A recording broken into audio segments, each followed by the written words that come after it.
There are some thrilling, nerve-wracking playoff series going on in the NBA right now. We're really lucky, but for the most part, Golden State, San Antonio, it's not one of them. The Warriors are heavy favorites, the Spurs are a franchise in flux, and injuries have robbed us of seeing two of the series' marquee players on the floor. But sometimes, one of those moments you'll end up remembering from a particular postseason comes from one of the games you don't expect. And that's what we got in San Antonio yesterday, courtesy of Manu Ginobili. And I want to make this clear. It was not special watching Manu in some sentimental career retrospective gold watch retirement gift sort of way. Although, indeed, the 40-year-old may retire this summer, and these may have been his final moments on his home court. No, as usual, it was special watching Manu because of the actual basketball he played. He was key to San Antonio spending much of the game with a lead, doing things like this. Which, I mean, come on, it's Manu. The Warriors should know better than to fall for the banana in the tailpipe twice in 4 seconds. Come on. And when toward the end of the game, Golden State inevitably closed the gap, Manu was the one who simply put his foot down and said no, scoring 10 of his 16 points in the fourth quarter. Take a look at this sidestep three. So calm under pressure, like he's done it a million times before, which of course he has. Now, there was a little bit of a panic in the arena with a little less than 3 minutes to go. He went down, it appeared like he banged his knee, but then he got up and the chant started. Listen here, it is so cool.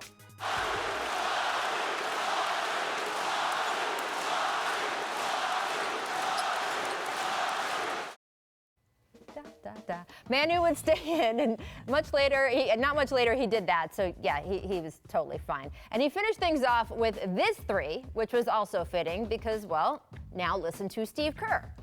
I smiled when he made that corner three right in front of us at the end of the game. It was just so typical Manu. I know he's old because he was my teammate, and I'm old as dirt, and so if I played with him, he must be old.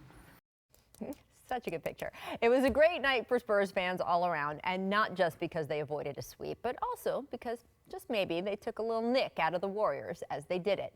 And no, I am not suggesting at all that Golden State could now lose this series. That remains near impossible. But the Spurs did a couple things that could come back to bite the Warriors down the road.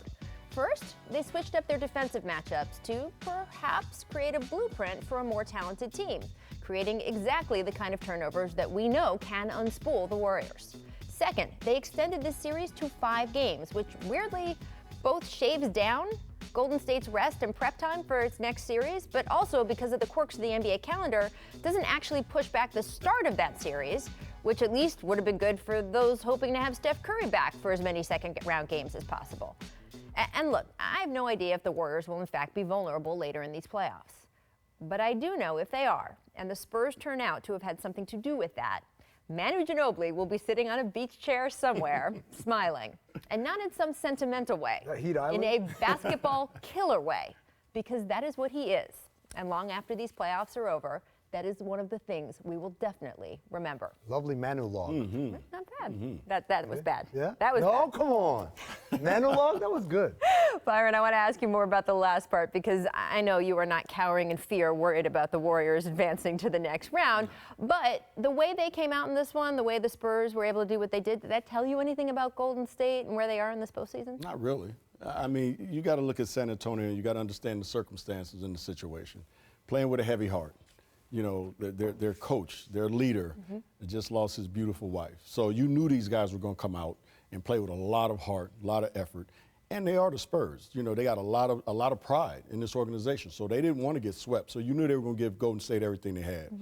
Golden State, I thought, played a pretty good game. You know, despite the turnovers and things, missing layups and missing all this stuff, I thought they played a pretty good game. They had a chance to win this game. But you got to give all the credit to the San Antonio Spurs. But does this mean, in my eyes, is this is going to somehow say, oh, Golden State is not as good as we thought they were? Because they still are. Yeah. They're still missing one of their best players and one of the best players in this league. And I still think he's getting ready. You know, watching him warm up, you know, he's getting ready for that second series, and it's going to be a doozy. I think the second series is going to be fun. Yeah, no, it's the NBA, right? The Spurs aren't the Suns or the Kings. Right. They're a good team too, so they're allowed to. We're not talking. You don't have to take extraneous shots at other franchises. But this is. I want to point out something. Shouldn't that be enough? I want to point out something here. There's a point in the fourth quarter last night where they turned into the Golden State Thunder, where it's like, okay, he's going to dribble around, and take a pull-up jump shot, and we're all just going to sit there and watch. That's not their identity. They can't get trapped in that. And you're going to see in today's show, we're going to go back to a theme about a lot of these series this weekend where teams reverted to bad habits that are not what got them. Are you to a place teasing the of success. Raptors segment I'm in the teasing a middle lot of this segment? I'm saying I'm going to bring it up a bunch of times for a lot of different series. Yeah. Where you can't get stuck in that. That's not how you play. That's not what brought you success all year long. And even though, look, if I had to pick one person in the league to do that, it would be that guy. But that's not the best use of their offense and their players.